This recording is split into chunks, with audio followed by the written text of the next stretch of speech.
All right, y'all. Who's ready to brioche? I know I am. Anybody else do sing-song? I feel like sing-song makes my children move faster, so pretty much everything I do is in sing-song. Okay, here we go. The position that I'm at in my cowl right now is where you guys will be at after your provisional cast on. You'll be joining in the round at this point, so make sure that your stitches aren't twisted before joining in the round. Here I am at the beginning of my round. You're going to be knitting this first stitch, technically, to join in the round. So keep that in mind as you're watching this tutorial. So a little bit about brioche. The basic brioche stitches, bark and burp. If those are the basic stitches, then the foundational stitch of brioche is the slip one, yarn over. You can't have a bark or a burp without first having a slip one, yarn over. So that stitch is really important and it's really easy. So what you're gonna do is, after knitting that first stitch to join in the round, you're going to move your yarn to the front of your work. You're then going to slip the next stitch purlwise, and you're taking your working yarn and wrapping it over top of that stitch that you just slipped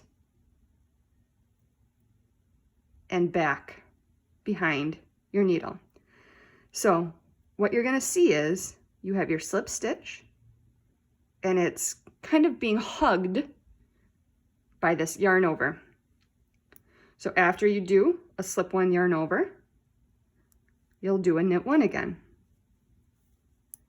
So again, you'll see your knit stitch, your slip one, yarn over, knit stitch. We're going back to the slip one, yarn over now. So once again, yarn to the front of the work, slip the next stitch, catching that working yarn, creating that yarn over, and then knit the next stitch. So now we have knit, slip one, yarn over, knit, slip one, yarn over, knit. You continue in this fashion of knit one, slip one, yarn over, all the way around the yarn, and that's going to set up for the two-color brioche. Technically, right now, you're working one color brioche. So I'm just going to do it a few more times. Now, what I want to mention is this first brioche round that we're doing is a brioche knit round. Anytime that you're using your main color, it's going to be a brioche knit round.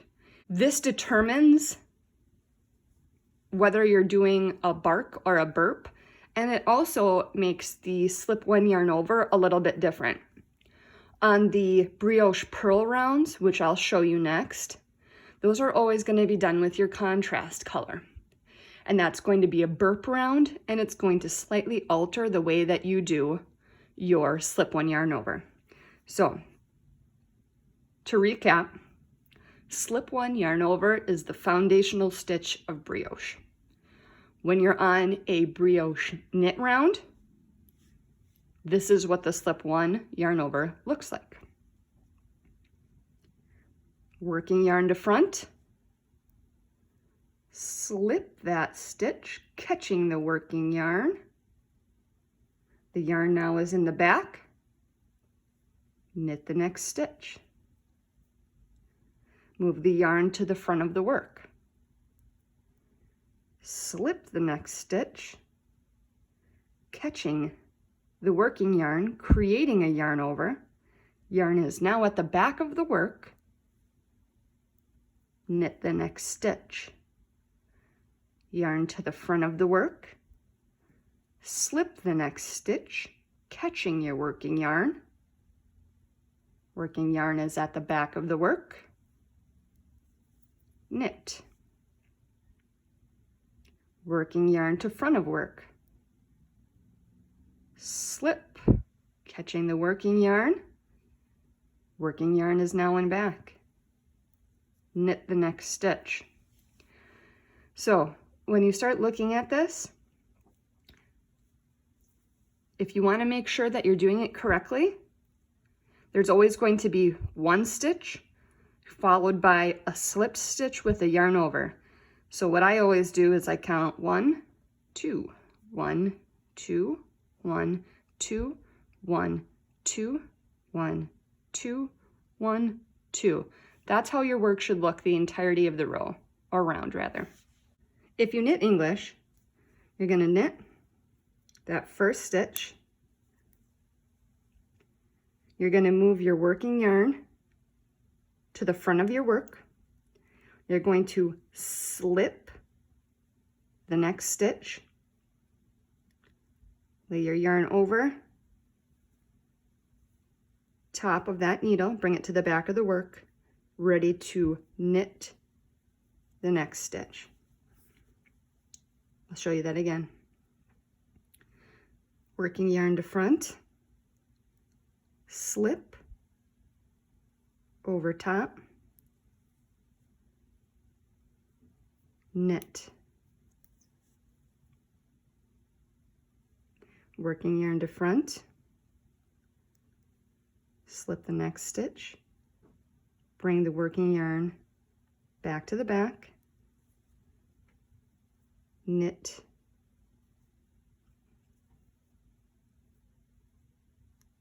The next stitch. Working yarn to front, slip the next stitch, bring the yarn over your right hand needle back to the back of the work, knit the next stitch. Working yarn to front of work, slip the next stitch, working yarn over your right hand needle back to the back, knit the next stitch. I'm going to go ahead and finish this setup round so that I can show you then what a burp round looks like and how that impacts the slip one yarn over.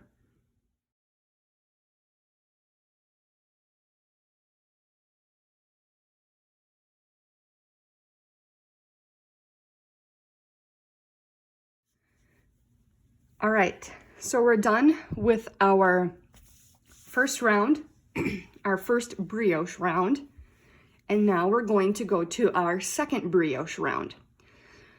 Our second brioche round is a burp round with our contrast color. So what you're gonna do is, you'll be adding, since you're just getting started, you'll be adding your contrast color yarn. Just anchor it however you want. Usually I just hold it in my right hand and start working with it. That way I can take the end at once I'm finished to close any gaps.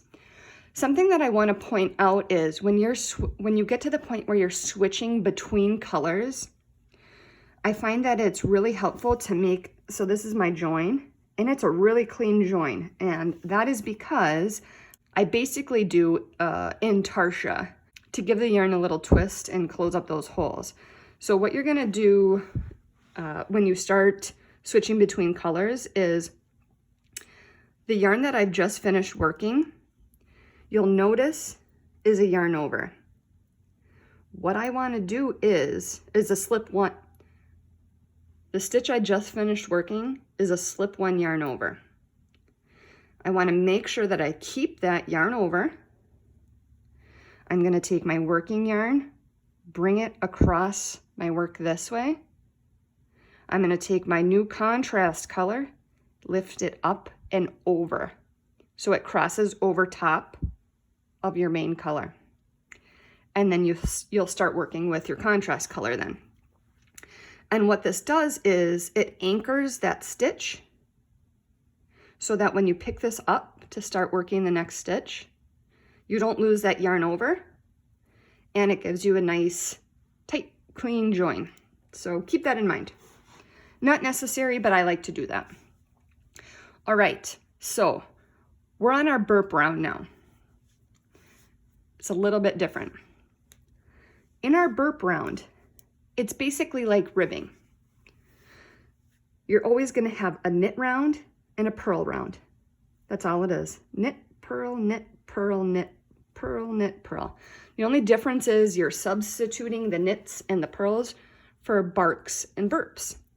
So your contrast color rounds are always going to be burp rounds. Remember that.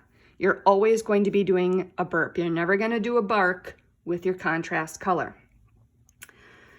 So when you're looking now at your brioche, you have your single knit stitch, and to verify, look down your work. There's this knit column. This is your knit stitch, okay? Now, this slip one yarn over, this is what you're going to burp, okay? So what you're gonna do is, this first stitch is a slip one yarn over. Now remember that I said in a burp round, the slip one yarn over is just a little bit different. You're still starting with your working yarn at the front of the work. You're still slipping that stitch, creating this yarn over, but instead of then keeping the yarn at the back of the work, you're going to bring it back to the front of the work so that you can burp the next stitch. So barks and burps, all they are knits and purls. That's all they are. There's nothing special about them. The only difference is, instead of knitting or purling one stitch, you're going to be knitting or purling the slipped stitch along with its yarn over. So if you're doing a bark or a burp, there's always going to be these two stitches together, technically a slip stitch and a yarn over, that you're going to be working at the same time. So let me show you what I mean. I have my slip one yarn over. I'm bringing my working yarn back to the front because this is a burp round, and I'm going to purl into the slip one yarn over. I catch both the slip stitch and the yarn over. This is what creates the brioche pattern. So my working yarn, after I do that purl, is already at the front of the work, ready to slip the next stitch with the yarn over. So you're catching that working yarn again,